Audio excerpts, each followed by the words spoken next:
And welcome to another On the Books with your host, Norm Constantine. It's been a little while since I put a new show together, but today I am here with a rising young talent right here from Bowie, Maryland, Heather Sell. Welcome, Heather. Thank you for having me, Norman. It's very nice to see you again. Oh, it's great to see you again. So you're a writer. Yes, right now I'm working on several books. I'm focusing on editing a young adult novel that I started back in 2004. So it's been a while. 2004, yeah, that's 12 years. And we've had several other writers here who have long-term projects. I think part of it was I started it when I was 14. I thought I turned my phone off, and I apologize for that. Or maybe that's someone just calling in to speak with the author, but that'll have to be on another day. So, since you were 14, is that when you started writing? I'd kind of done some writing before. Remember, they used to have this thing called Write a Book? Uh-huh, I do. I did two of those. Did a poetry book and I did a nonfiction piece about my uncle. Uh-huh. I won second place in my school. My principal and vice principal pushed to make it first place, but the county didn't want it to be first place because I talked about how religious my uncle was. Uh-huh. So you've had all different kinds of writing experience, and you've settled on prose fiction. A little bit of that. I have some poems that I wrote, but in college I took every poetry class they had to author, and they had to offer, and everyone told me you're more of a novelist and a fiction writer than you are a poet. And what do you think? I think they're very right because whenever I sat down to write a poem, I almost always had a story in mind. Have you ever done any spoken word poetry?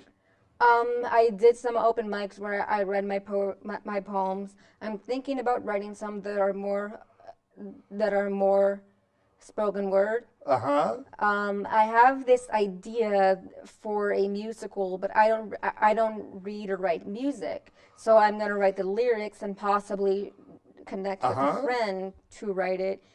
It's called The Dead Lovers Brigade.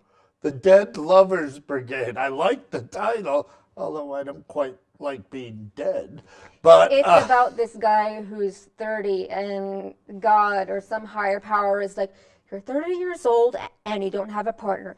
You have 6 months to find a partner.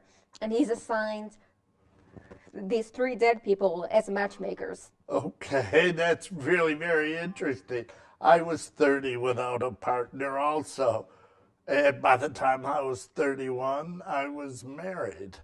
Actually, I'd known my wife for a long time. But They just mean girlfriend in general. oh, okay. Well, so and when we were talking before the show, you mentioned that you're a J.K. Rowling fan. Yes. So Harry Potter is high in your pantheon of stories.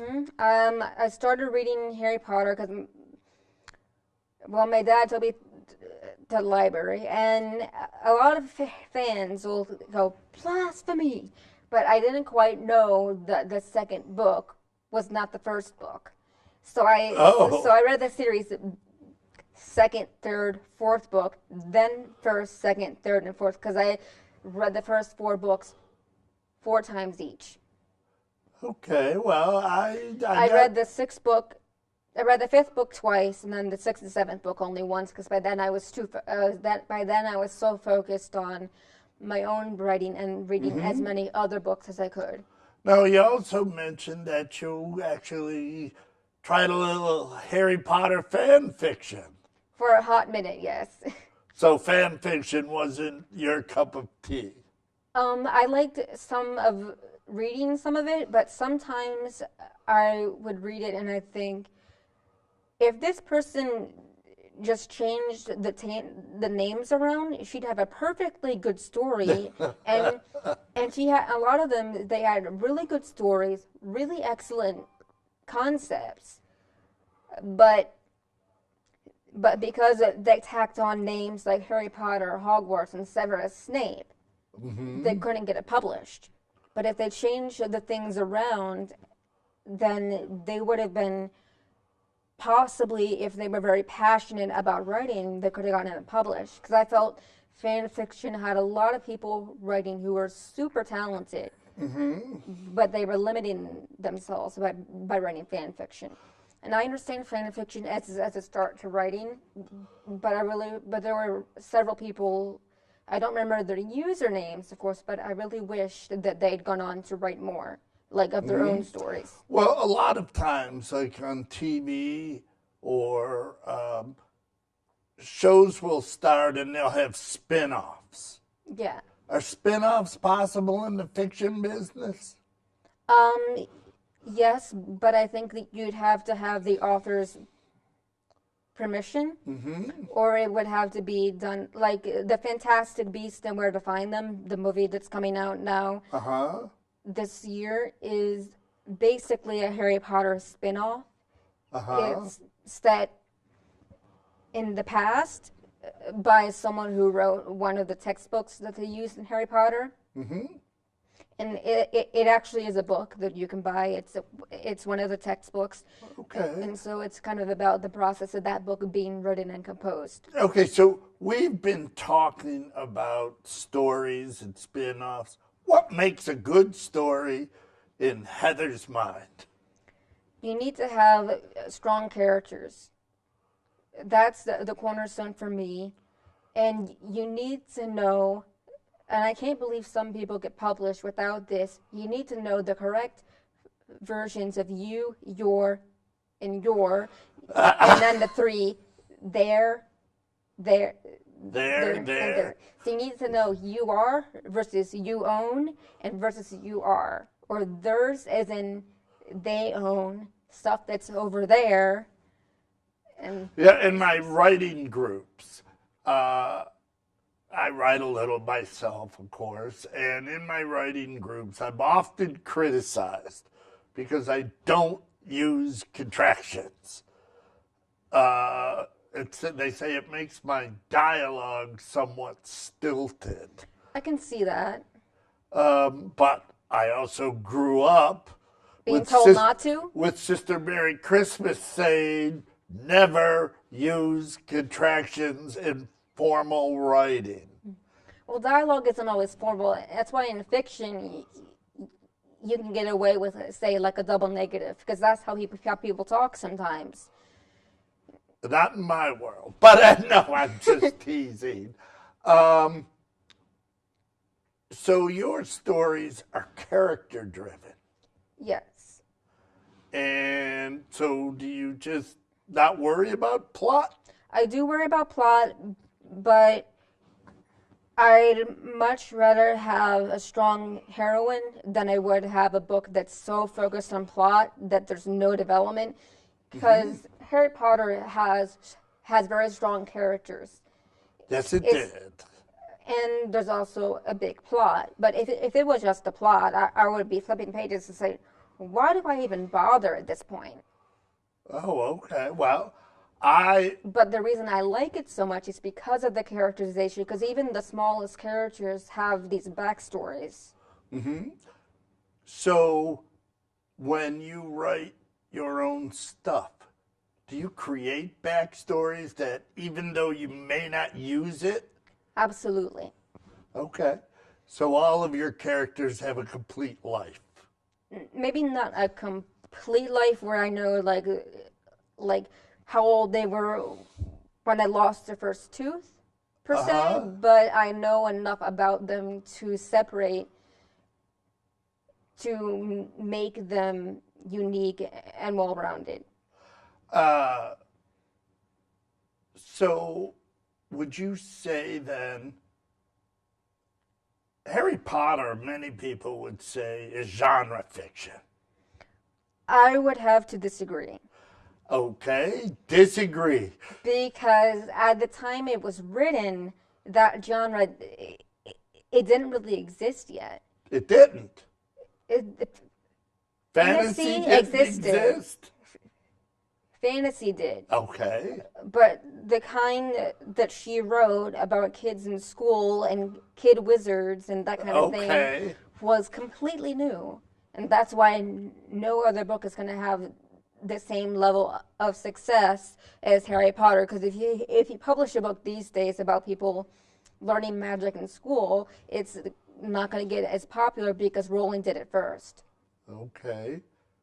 So are you following her path? At first I was, but now I'm branching off because I'm following the paths of multiple authors now. Well, we're all influenced by writers around us, and most of us have friends. Are there any friends in your world who influence your writing? Yes, there are two friends I met in New York who are fantastic writers. One is Cody Keplinger. You may know her book, The Duff, because there was a movie last year that starred Mae Whitman from Parenthood and Bianca Santos. And then my friend Hannah Moskowitz. That's Moskowitz. She is one of the best. They are both two of the best talents that I've read in the past several years. Okay, and are they from Maryland? One of them is originally from Maryland. Hannah is. Cody is originally from Kentucky. I met them both when I was living in New York. It's really funny how I met Cody. My best friend is blind, and I went to see her graduate from guide dog school with her new guide dog. Oh, okay. And Cody was there, and I just read an article about her, and I was like, wait, are you Cody Keplinger? She goes, yeah, how did... It's like, I just read an article about you. Oh, okay, and that's how the friendship started. Yeah, well, it started in earnest once I'd moved up to New York. Okay. How long were you in New York? 2 years. I did a year of grad school, found out that program was not for me. I was accepted as a non-matriculated student. Okay. But I found the program not to be as hands-on as I wanted in terms of theater. It was a very, very good program, but I realized I wanted more workshops. And are you writing all this time? I was doing some writing, but I'm also not doing as much as I wanted because I was more focused on finding a job. So, the writing scene in New York City, is it different than the writing scene, say, Washington, D.C., Bowie, Maryland? There are definitely more publishers there, of course. I didn't write a lot in New York. I did more theater. Mm-hmm. And a lot of the writing I did was academic. Okay. Do you, speaking of theater, do you also write plays? I'm not sure if I've we've done talked some about writing. that. I'm working on some plays, and I'm writing some short films so I can make my first short films to get film experience because I want to set up a film company. Okay. And I'm going to start launching a campaign soon for that, but I want to at least I'm going to be getting a video, I'm getting like a video, like almost like a trailer for me on there. It's kind of weird to say it, like a trailer for me. Oh, a little, a Heather Cell commercial. Kind of like that, because I don't have a ton of film. Do you have a YouTube channel? Yes, but I haven't made enough videos, and I'm still learning how to use my camera. Okay. But I want to be able to get equipment to make my short films. Because Okay. I don't have the funds yet to rent, so the campaign would be to help set up like a company and to fund my first 2 or 3 shorts. Okay, but we're here to talk about writing. I'm sorry for taking us Well, off the I track. am writing the scripts. Oh, all right. The first film, I'm probably going to write, direct, and star in it. Okay. Sell, sell, sell. Sounds like Wall Street. Also, it sounds like somebody who really wants to save money. Bye, bye, bye. So anyway, you've got all these projects going on. Now, some of the writers that have been here in the past say writing is solitary. It's almost lonely.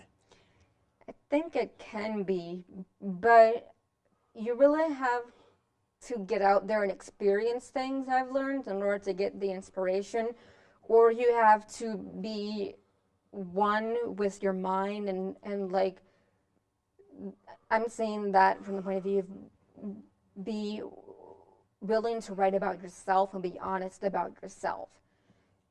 Because That's interesting. One of my favorite writing, I don't know if I'd call her coaches, but writes that you got to write down your bones. You got to kill your editor. You can't worry. you kill your darlings. Pardon me? You kill the darlings. Well, you kill the editor. You can't worry about what you're writing. You just have to write. Yes, and that's why sometimes I'm learning that the other day I was like, I wrote my goal of 750 words, and then I wrote an extra 200 that day, and I was like, I'm not feeling too hot about the last 200 words. And then it's the idea of, well, you wrote 200 words. That's better than nothing, and there's always tomorrow. And I can keep them because while they may not work for me now, they may work later. Because what I'm trying to figure out is how do I get the story, because a lot of people, like the first 30 to 50 pages, it's what makes the story, is what makes them want to finish the book. Chapter 1. And not always the first chapter, sometimes it's the first whatever pages. The first, I guess you could say, 3 or 4 chapters are crucial. So it's like, once I get over that hump, per se, I'll have a stronger sense of where the new draft is going. So let's turn the process a little bit. You said you try to write 700 words a day. Well, if the ultimate goal is about 750. Okay, but every day. Sunday through Sunday. No days off. Yeah, the goal is either that or editing about 5 pages of the old draft. And by editing, I mean I have the old draft with notes saying, have this come in a later book, or you're giving away a bit too much here, break it up over the book. And then there were some characters, I saw a character and I was realized that this character is not needed. He's distracting from the overall plot. So I just got rid of that character. Okay. So, do you find editing difficult? I'm bored stiff by it. With this book, I'm finding it difficult because it's already written, and I'm completely changing it. So okay, it's really ironic because the old book has a copyright, and I was like, whatever you do, do not go to the Library of Congress and ask for the old draft. I see. And luckily, the old draft has a different title, so I won't give away the title because the writing was terrible. How do you deal with rejection? This At is first something it was I tough, haven't actually. But when I started doing dramaturgy, I liked the kind of writing, historical writing. Okay, now I'm sure there's a lot of people watching who really don't know what dramaturgy is. Would you mind? Yeah, just that's more where you help make the directors know the background of the play, the background of the time the play was set, and we basically help people educate people about that and the meaning of the play, because people, I don't understand why, but people think, "Wherefore art thou Romeo?" means "Where are you, Romeo?" But it actually means "Why are you like why like the scene?" It means like "Why are you a Montague?" Okay. Because No, I was. so educating the cast about anything from like the text meaning. So like if you Okay. have a word that these days means something completely different, saying That it did no, 400 years ago. like the word rape, it used to mean like the idea of kidnapping or stealing. It didn't mean what it means Today. today. Um, I remember I've actually acted in some Shakespeare plays, and the dramaturg was invaluable Yeah. to me in actually understanding the role. Um, When I first started doing what I'm about to say I didn't know what a dramaturg was. It wasn't until I told people about this, there was like people told me that I should look into that's what I should look into. I was doing research about the Hollywood blacklist, and I got really bored with just reading about history. So I decided to find out if I could find relatives of the Hollywood 10. okay. And that night, I called up Christopher Trumbo and talked to him about his father Dalton. Okay, and he answered the phone He did. and just talked away to you. And then some people didn't want to talk, and that's when my motto for rejection comes in. My motto is they'll either say yes or they'll say no, and you move on. Okay. Because if the worst thing that can happen is a person saying no, then what do you have to lose? Right, well, people said no to J.K. Rowling for a long time. Like I've had I this, don't know if I could have. like I've always wanted to work with Alan Rickman. Okay. And I've had a couple dreams where he's been in my script, been in my work. Unfortunately, he passed away. But I was at lunch with somebody in the dream. He got really upset that I got Alan Rickman in my film, and I was like, "Well, did you actually give your script to his agent?" He goes, "No," and I said, "Well, there's your answer." Okay. It's like he can't say yes unless you give him something to say yes to or no to. That's a wonderful point. I never thought about to say no to. Nobody wants to hear it's like no. if I said that HarperCollins will never publish my book, then they've already said no. Then I've said no to myself, and that makes me not as strong and empowered of a woman as I want to be. Okay. So the biggest person, both as women in the workforce and as woman and writer today, is you have to say yes to yourself first. Okay. Before you publish your book. One other thing I wanted to talk about, imagination. You seem to bubble over with it. Oh yes. How do you encourage it? Mine, Well, and combine it with imagination and creativity. How do you do it? I'm gonna ask this city and the country to give more money for the arts. First of all, funding for the arts is crucial. There was this group called Destination Imagination. That was a part of a middle school. That was like an improv club. That really helped me come out of my shell as a person, which made me more creative because I wasn't necessarily shy, but I was bullied, and that helped me kind of stand up to the bullies. And how did it do that? if you care to share with us. There was an instance in math class my freshman year in high school.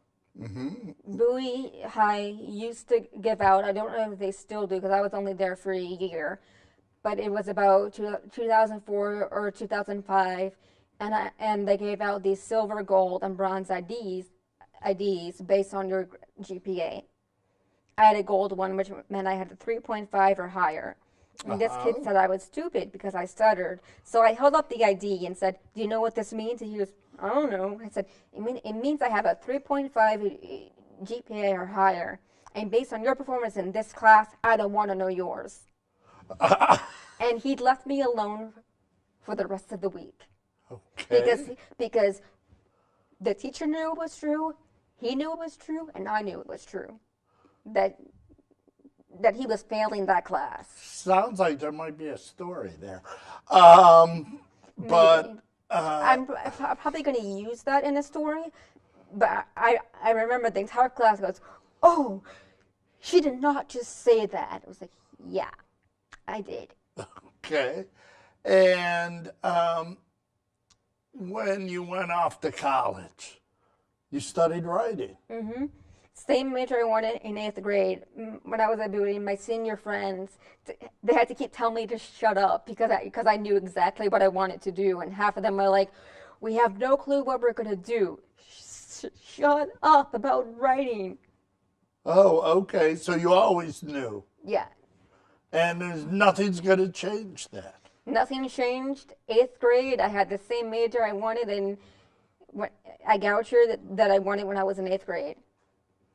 And Goucher was okay. Goucher was a great place. Yes. But unfortunately, I get 28 minutes. And as much as I'd love to hear about Goucher, this has been a most enjoyable time. And I'd like to thank you, and I'll love to have you back and maybe bring some of your friends. Thank you for coming. It's been a great 30 minutes. It certainly has.